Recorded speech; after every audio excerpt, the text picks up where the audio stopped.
First, open up terminal. You can use the shortcut Ctrl Alt T. Once you open it, type sudo apt space install space VLC and hit enter, and then enter your system password and then type Y for confirmation. Now it is getting installed. It will download and then install. You can see the progress here. The installation is done. Now you can close terminal.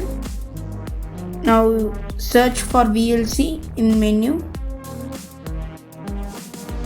Now it has opened. The installation is successful.